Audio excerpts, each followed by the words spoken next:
Michigan took USC to Pound Town tonight. 27-24, Michigan wins. And USC, they look like the Powder Puff Girls out there, man, because I've been watching college football for 13, 14 years, and I've never seen the team allow somebody like Michigan to engineer a game-winning 2-minute drive by only running the football. Michigan is psycho.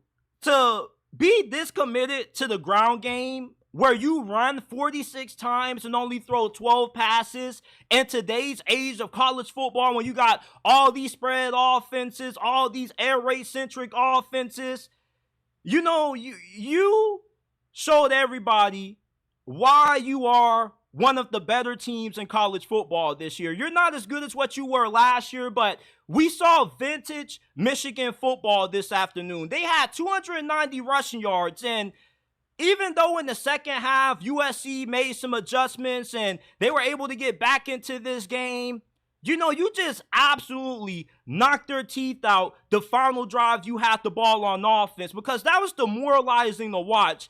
Nothing is more demoralizing than knowing what the opposing team is about to do and you can't do anything to stop it. Like in the first half, every time Michigan was spamming the run, they had a lot of success with it. You had Donovan Edwards and the other running back who were breaking off these big, long runs for touchdowns. And I was looking at this game expecting more out of the Antler's defense.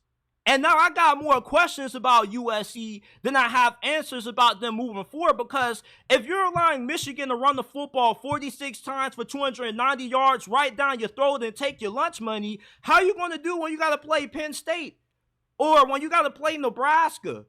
Like USC, they beat LSU, which was an impressive win, even though LSU is heavily overrated. But Michigan really bullied them up front today. They took their lunch money. They were pushing them around. Like, don't get me started on this dude, number 0 for Michigan. He was out there looking like Lawrence Taylor on defense.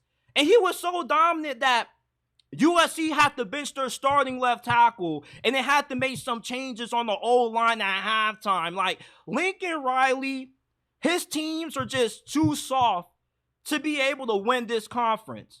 You're not playing in the powder puff Pac-12 anymore. You're playing in the grown man Big Ten. And USC is just too young right now on the line of scrimmage to be able to even be a playoff team this year. They probably going to have 3, maybe 4 losses this year. And I love USC. I don't think that they're going to be awful. But with how Michigan just took you to Pound Town, there's a lot of reasons to be concerned about USC on the line of scrimmage moving forward, because any given Saturday, you could go up against a team that may not be as talented as Michigan, like a Minnesota, and they could run the football down your throat, because that's what this conference is built off. It's based off physicality. And Lincoln Riley was playing things way too conservative for me. Like the final drive that USC had the ball, he's throwing screens, like he's trying to throw like these little toss passes that are like 3 yards down the field. Like, you're not moving the football, running those kinds of plays against a defense like Michigan. And USC was scared to push the football downfield. You didn't see a lot of big plays in the vertical passing game because Lincoln Riley knew that his offensive line wasn't going to be able to hold up against the likes of Mason Graham.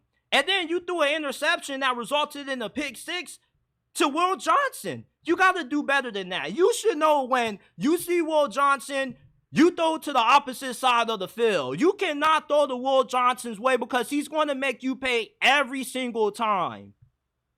Like USC today, they were playing Pac-12 football, and it got punched in the mouth because when you play in the Big Ten, you got to be physical. You got to be able to hold your own up front. And Michigan just completely smashed you. They just were throwing right hook after right hook. Now, you came back with a few counter punches. You came back with a few body blows after halftime. At one point, Michigan only had 9 yards of offense, and USC had 200 and something on offense in the second half. But when it mattered the most, Michigan went to the well. And what was that? running the football down your mother effing throat. We're going to run it until you prove that you can't stop it. And that's exactly what they did. And I've never seen a team so committed to the run to the point where they don't need to throw the football to move the ball downfield with 2 minutes left and they got to win the game and they need a touchdown to do so. They're just going to run it. I've never seen something like this ever happen in all my years watching football. Like, y'all let me know if y'all ever seen somebody like Michigan just engineer 2-minute drives with no passing. Like, this was absolutely insanity. Absolutely insanity. And for as good as what Dan Lynn is as a defensive coordinator, you know, like, you shouldn't allow something like that to happen. You had missed tackles. It was the missed tackle by number 7 who ended up allowing one of Michigan's running backs to put them in range to end up running out the rest of the clock pretty much and sealing the game, because even though you had a little bit of time left, we knew USC wasn't going to be able to get in the field goal range, because then you were playing right into the hands of Michigan's strengths, which is their ability to get after the quarterback, dominate you up front. And that's exactly what USC did. You know, they played to the strengths of Michigan. You see, if you want to beat a team like Michigan, you got to be able to have dudes up front who can protect your quarterback and open up holes in the run game.